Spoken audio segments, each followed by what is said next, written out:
This is Southern New England's trusted news source, ABC 6 News at 6:30. Tonight on ABC 6 at 6:30, police arrest a man in connection to Saturday's shootout in Woonsocket. We have the latest details from authorities. Plus, 2 people arrested in Dartmouth on a slew of charges after police found them in a stolen vehicle. And a former Arkansas governor announces he's seeking the Republican presidential nomination. But first, one man has been arrested after a shootout on Cumberland Street in Woonsocket. Good evening to you and thanks for joining us. I'm Alyssa Azara. Police say the shooting happened around 2:30 p.m. on Saturday. 49-year-old Gerald Ware was treated for a gunshot wound to his leg and held overnight at police headquarters. They say a 13-year-old in a car passing by was also injured and suffered non-life-threatening injuries.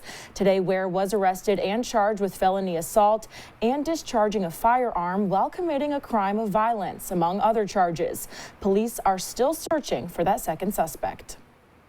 In Massachusetts, Dartmouth police arrest 2 people on a slew of charges. Police say they found a stolen car pulling into a Walgreens on State Road. That's when authorities found 48-year-old Melvin Ward and 34-year-old Jessica Fernandez in the stolen car, along with fentanyl and stolen items from Walgreens. Ward and Fernandez were arrested and charged with receiving a stolen motor vehicle and possession of a Class A drug. Portsmouth police say 1 person is dead after a car crashed into a home on Anthony Road this morning. The woman driving was taken to the hospital with life-threatening injuries, where she later died. Police say nobody in the house was injured.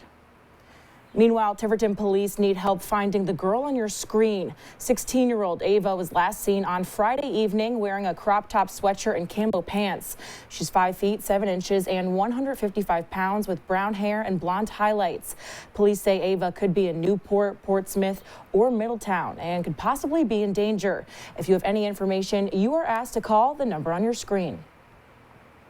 All right, you're taking a live look over the city of Providence. Beautiful night we're having. Meteorologist Kelly Bates joins us now in the Weather Center. Kelly, what is the weather looking like tonight? Well, it's the case of look outside. I always wanted to say that. But anyway, if you do look outside, you're going to see mostly sunny skies, and we're going to take that right to the end of the daylight hours. Temperatures right now are in the 40s, so it is a little bit cooler than it was yesterday at this same time, but it sure is pretty. And you'll notice our dew point is 6. It is super duper dry out there. Winds continuing to move in from the northwest at 12 miles per hour with higher gusts.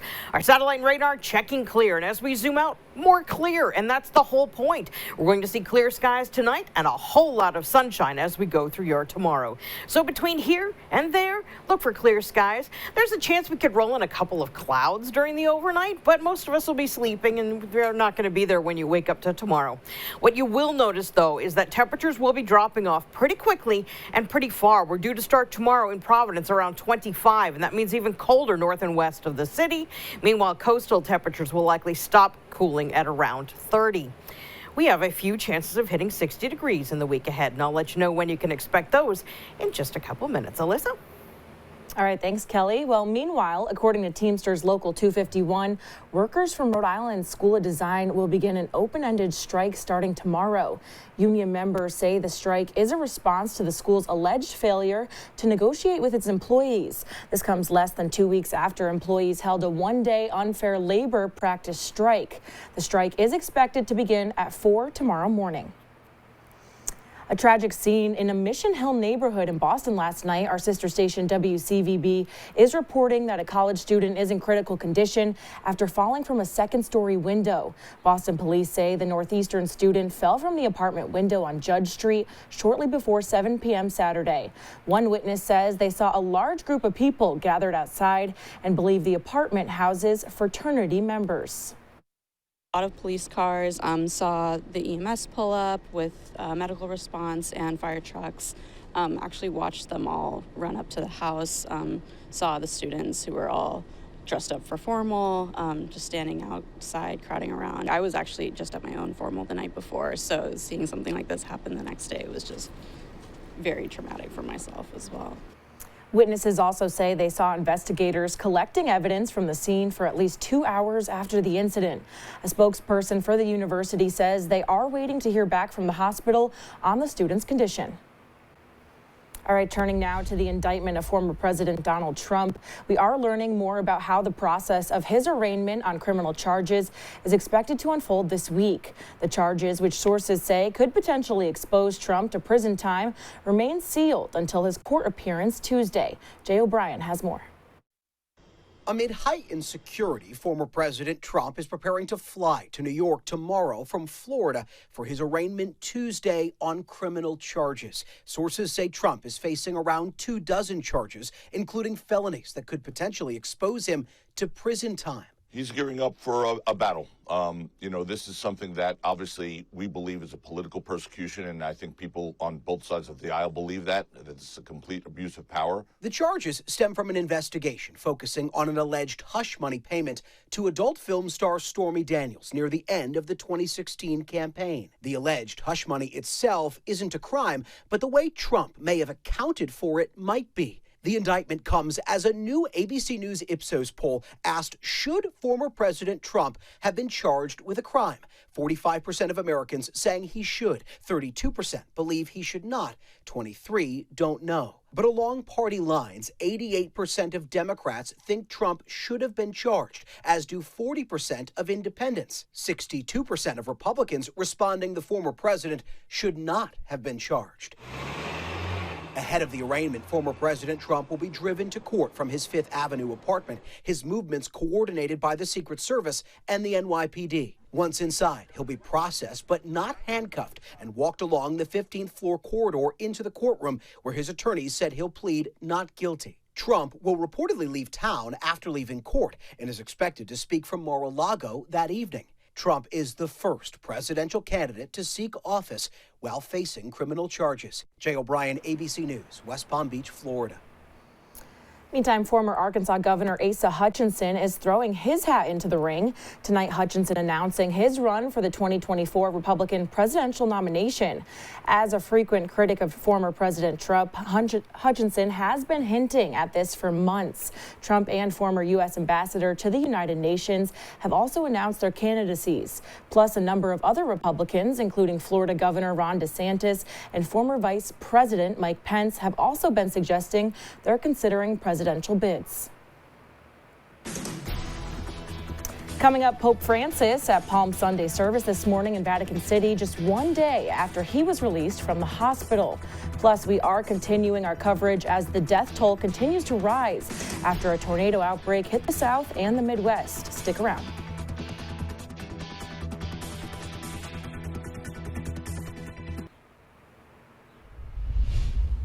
Welcome back. Well, in national news tonight, the death toll continues to climb after that deadly tornado outbreak across the South and Midwest. Now at least 26 people are dead. Jacqueline Lee has more on how residents are dealing with the aftermath of those storms. Across the Midwest and southern U.S., residents pressing forward following deadly tornadoes. In Belvidere, Illinois, west of Chicago, Governor Pritzker touring the 100-year-old Apollo Theater, where the roof collapsed during a heavy metal concert, killing one person, injuring dozens. More than 250 people inside when an EF1 tornado came through. In the midst of this tragedy, so many people showed up here to help out. We're the concert goers helping each other, and people who live in the surrounding community showing up. On Saturday, friends and family gathering outside that theater to honor Frederick Livingston Jr. His son Alex said he was standing right next to his father when the roof collapsed. Yeah, so fast, man. They raised me since I was 2 years old. In Arkansas, at least 5 people killed. Drone footage showing homes destroyed, roofs ripped apart, leaving traces of debris behind. Thousands of homes and businesses left without power. Adrian Forrester, who spoke with our Victor Okendo, huddled with loved ones as the storm came through. Where'd you hide? We hid in the bathtub in the middle of the house. How many of you? 3 adults and 2 dogs. Further east in Tennessee, trees uprooted, power lines destroyed, trailers flipped upside down. Jacqueline Lee, ABC News, Chicago, Illinois. Meanwhile, at least 25 freight train cars derailed this morning in Montana. Authorities say the train derailed on the banks of the Clark Fork River. A dispatcher says there did not appear to be any hazardous materials on board, and there have been no injuries reported. It's unclear at this point what caused the derailment. And huge crowds at the Vatican this morning as Pope Francis attended Palm Sunday services.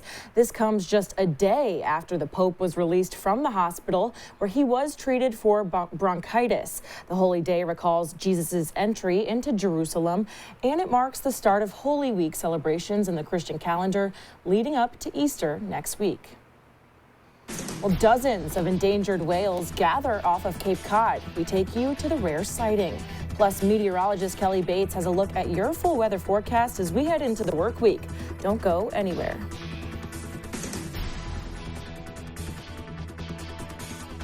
And now, your ABC6 Storm Tracker weather with meteorologist Kelly Bates. Well, good evening to you and welcome back. We saw temperatures come up well into the 50s across southern New England, ranging from 53 in Providence. We matched that one north of the city. In Smithfield, we also saw 53 in Westerly. Held on to the upper 40s on Block Island, but in Newport, we made it to 52. 50 was our high temperature in New Bedford this afternoon. Here's where we are right now. We, of course, are on our way down. We're losing the maximum light of the day, but we're still going to bring in air from the south, at least for the next couple of hours, with an occasional gust. So that is going to mean a slow drop in temperatures for the next couple of hours. We are at 46 right now downtown, 47 for Newport. Here's a look at our winds moving in from the northwest. A northwesterly wind for us in southern New England tends to bring in cooler and drier air, and that is definitely the case as our dew points are in single digits across the region. Not only that, but we have been picking up higher gusts, although our gusts are in the process of relaxing. Our maximum wind gust track right now in Wakefield at 24 miles per hour. So satellite radar checking clear. We have this huge dome of high pressure right here. It's large and in charge for sure. And that's what's going to keep us clear as we go through tonight. And it's going to give us a lot of sun as we go through your Monday as well. So there isn't a whole lot to talk about. And sometimes that's kind of nice. As we head into tonight, we are looking at temperatures that will be dropping off.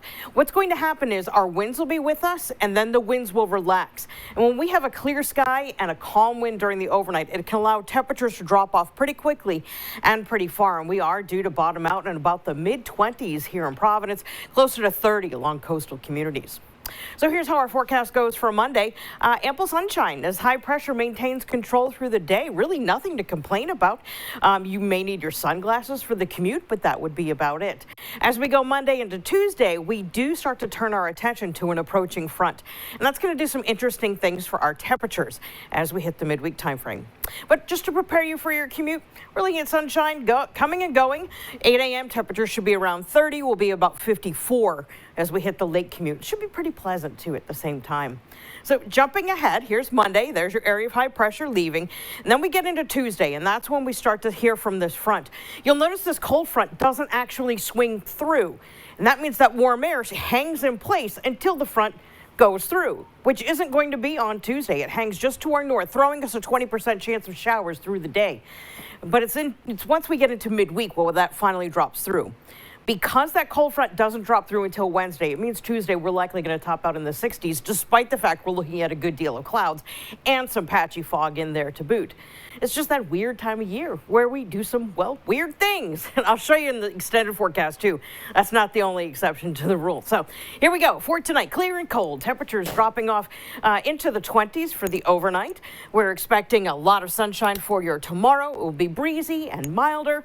Winds will be occasionally gusting near 25 miles per hour. And our extended forecast will show temperatures go in the 60s again for Thursday as we bring through another warm front, followed by a cold front Thursday. And that will bring temperatures down and also bring in a really gusty wind that'll likely finish out the work week. And Sunday, a week from now, looks like we could be seeing highs once again top the 60-degree mark. So beautiful day today, beautiful day tomorrow. I'm loving this. It's kind of nice. It's a good day to wear blue, too. Yeah. We're twinning today. We didn't plan this. Forget talking about the weather. I want to talk about our outfits. Right. Thank you, my snazzy dress friend. All right, thanks, Kelly. And, you know, this story I think you're really going to like. Take a look at this, you guys. In Cape Cod Bay, a rare sight, a pod of about 60 to 70 endangered right whales appeared off the coast of Massachusetts. Marine scientists say there are less than 350 of them in the entire world. Experts at the New England Aquarium say they are following microscopic plankton to eat, which is a good thing, but all of them here at once is a little dangerous. Being so much of the population in that small spot is that that creates so much more of a risk than if they were to be spread out. Aggregate of right whales is not unusual for this time period, but to be at the entrance of the canal it is. You don't see it too often. Officials are keeping tabs on them and making sure large boats don't drive through. Coming up next in sports, the Bruins playing on the second night of a back-to-back in St. Louis this afternoon. Plus, Providence getting a point guard back in the fold for next year's college basketball season. Some transfer portal news after the break. And the first series of the Major League Baseball season wrapping up. Red Sox, Orioles, Yankees, Giants. Stick around. Sports is next. And now, ABC6 Sports, sponsored by DeStefano Brothers Concrete Coatings. Another day of breaking news for the Providence College men's basketball team. Today, a refreshing story regarding one of the freshman standouts from last year's team. Jaden Pierre will not be transferring from PC. He will be staying with the Friars for his sophomore season. After Ed Cooley left Providence for Georgetown, Pierre put his name into the transfer portal, but now he will not be leaving. New head coach Kim English making the announcement on social media after he beat Pierre in one-on-one on the court last week. Now to the ice. The Bruins in St. Louis on the second night of a back-to-back. Trent Frederick playing in his hometown, and he starts the scoring. 2-on-1 with Jake DeBrusk. The rebound buried by Freddie. His family in the booth above. The Bees would score the first 3 goals of this one. Final minute of the game, though. The Bruins cling to a 1-goal lead. The Blues empty the net. Scrum in front. The puck finds Jordan Kyrou. The wrister beats the buzzer. St. Louis ties it with 23 seconds left. This game heads through overtime into a shootout. 1-0 Bees in the extra frame. A save wins it. Linus Ullmark doing a split and making the fantastic game-winning glove save. The Bruins win their 60th game of the year, 4-3 in penalty shots.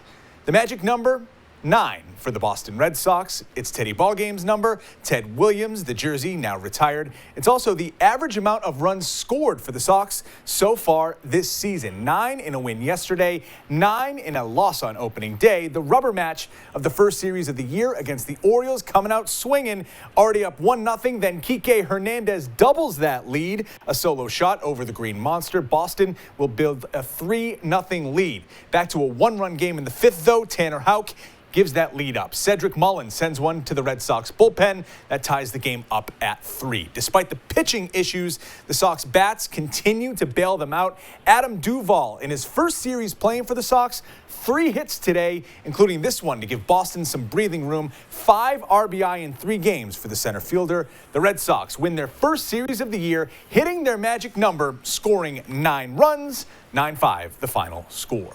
The Bronx Bombers on full display at Yankee Stadium as the Yanks go for the series win against the Giants. Aaron Judge goes oppo taco to start the scoring. Home team up 1-0. Big third inning for the Pinstripes. Giancarlo Stanton watching this one go, a 2-run shot, and it's 3-0 in a jiffy. The Yankees' first 4 runs all coming by way of the long ball, and the pitching backs them up. 6-0 shutout win. Next up, National League champion Phillies going to the stadium tomorrow.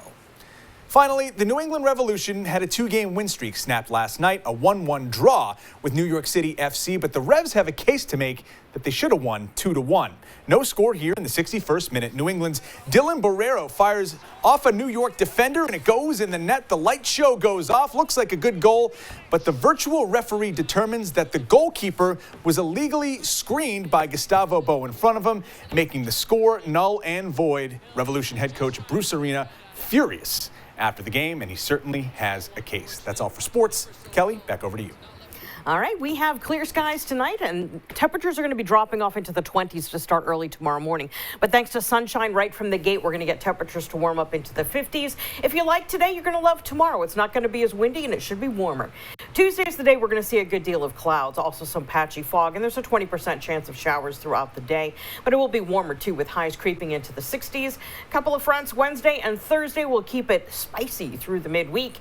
After that, it all clears as we end the week and head into next weekend. Spicy, I like that. Thanks, Kelly. And thanks for joining us. We'll see you back here tonight at 11. Have a great night.